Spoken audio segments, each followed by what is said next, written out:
everyone, and welcome to Q&A or Question an Actor for NYCastings.com. I'm your host, Robert Peterpaul, and right now I am sitting with a performer who soared above Broadway in Spiderman, found his corner of the sky in Pippin, and is fresh off a nomination for a Helen Hayes Award. I'm here right now with the very talented Matthew James Thomas. Thanks for being here today. Sure, man. yeah, thanks for having me. What is it that you love most about performing? Oh, everything. I've been performing since I was a very young kid. And I guess I didn't really know what it meant to me when I was younger. I just enjoyed being able to play and go on different adventures and find new things. And that's just turned into a bigger thing as an adult. No, I can't really call myself an adult. I never feel comfortable calling myself an adult, although I am. I'm 26. But yeah, it's exploration. I wonder how people get through life without, you know, acting. I think about that a lot because obviously a lot of people are very happy without this as a career. But it seems so important to continue discovering and learning and meeting new people, learning better things, different things, terrifying things about yourself, and experiencing that on a stage or in front of a camera is a really interesting experience.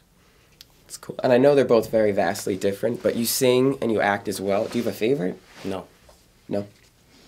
Acting's always been there. It's always, I mean, that's the thing I'm probably most obsessed with. I enjoy my music, and I think there's such different platforms, which is why they go so well together, and that's why I think musical theatre exists. But yeah, no, I have no preference in terms of what I'm doing. I like doing either or and at the same time. What was your first paid gig? Oliver in the West End, I got £75 a performance.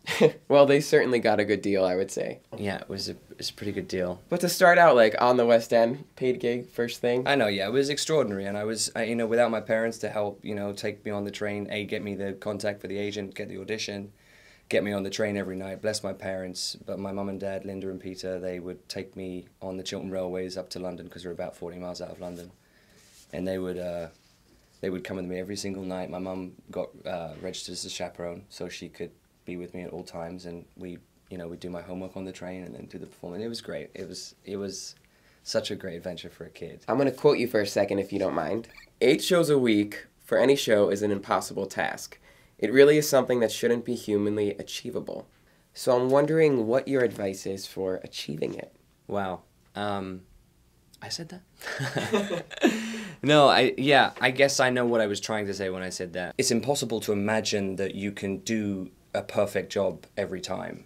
And that's always what I'm achieving. So in terms of that, that's what I'm wanting to achieve. When you want to perform, when you want to give your everything to a character, when you want to give your everything to a production, it seems impossible because you are going to shout your voice out, you're going to scream, you're going to sing as hard as you possibly can in every performance, and I just never feel like I'm allowed to relax in terms of my performance. I just think that everybody has to work so hard to be able to do that. I remember Tom Hanks saying something about, you know, having to take prednisone or something when he was performing, when he was here for his 3-4 months, because he had no idea how hard it was going to be on his voice, and that wasn't even singing, let alone screaming and jumping off trapezes and all that crazy stuff. But it was nice to see an actor of his caliber say something like that.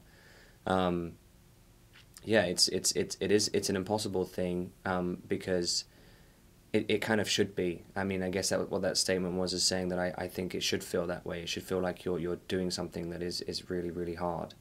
And you shouldn't give up. You should go and you should give no matter what. Well, I mean, I have to say, just from an audience perspective, you've done an amazing job of that. Thank you. I was lucky enough to see you in both Spiderman and Pippin. You were incredible. They feature a lot of intense stunts, to say the least. I would even venture to say Pippin might have more crazy things than Spiderman. More dangerous. How do you not only keep your energy up for those stunts, but also kind of put the dangerous aspect aside and just focus on your performance?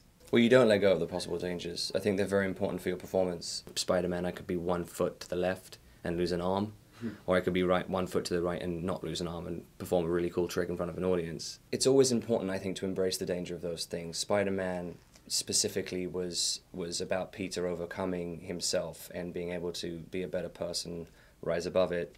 And the same stood for me in that role. You know, when the fear was there, it was not about letting it overcome me, but in fact embracing it. I love how the physicality of a role can help if you're doing the right job with your acting, take audiences to new places. Another nerve-wracking thing is going on auditions. And as someone who's been on quite a few big auditions, do you have any advice for our NYCastings viewers on how to overcome your nerves and just prepare for an audition?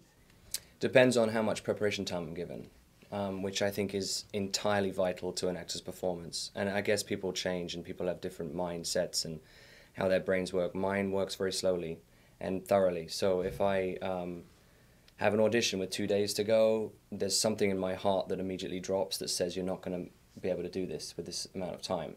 However, a lot of castings now are giving actors more time, so you have a couple of weeks to prepare, which I think is absolutely vital, because you might be able to go in and do a cold read, but there isn't an acting coach that I know will tell you that's a good idea. Mm-hmm. You know, being a good reader is very different from being a good actor. I mean, it's preparation. It's an enormous amount of preparation. I don't think you should go into an audition not knowing your lines. I don't think you should go to an audition at all if you have no idea what the character is, and I don't think it's worth the chance or wasting the casting director's time. I think you should absolutely know everything you can about the character.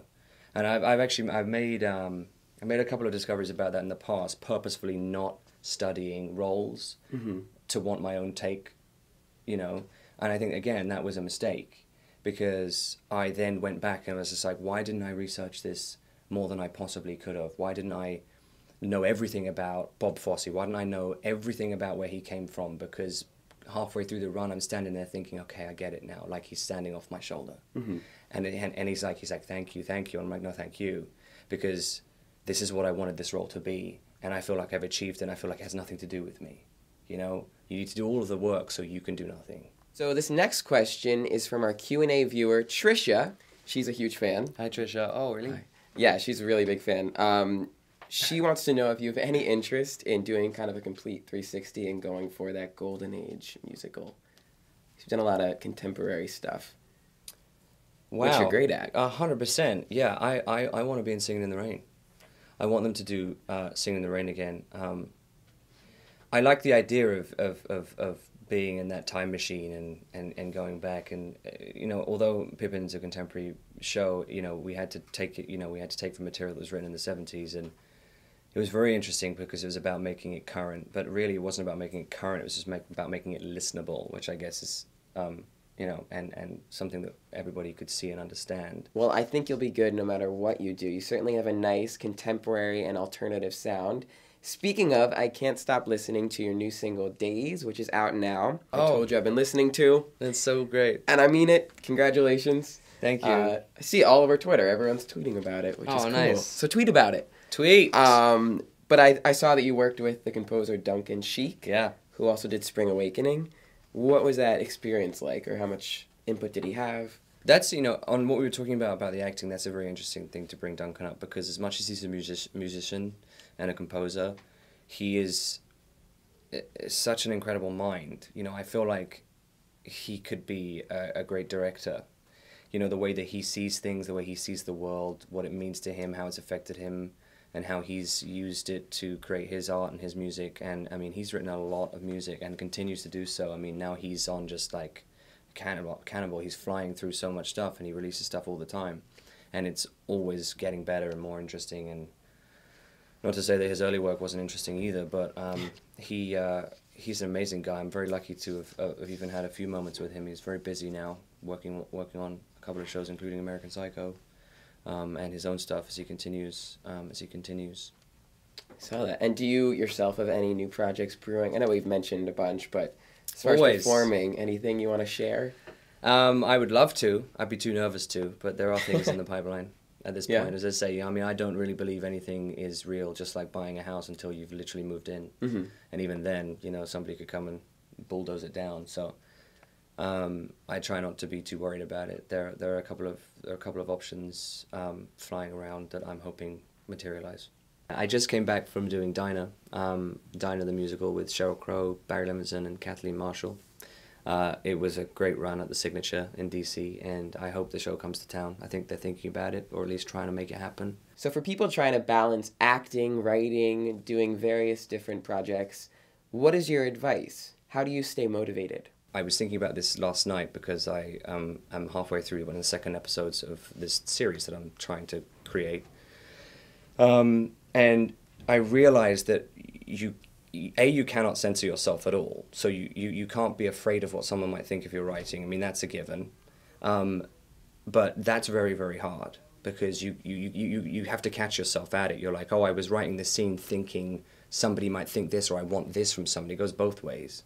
And the same goes for music. So I think the most important thing, and you know, as I say, I'm nobody to give this advice, but the most important thing is to just do it, to write it, because you can't edit anything you haven't written.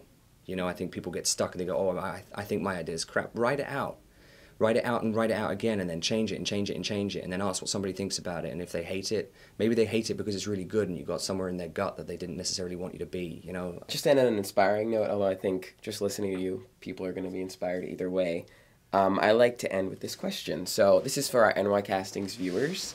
I just want to know what you would say your most valuable piece of advice for performers and Broadway hopefuls out there. What would that be? Listen. That's it. That's it. Listen. It's simple. Listen more, listen harder.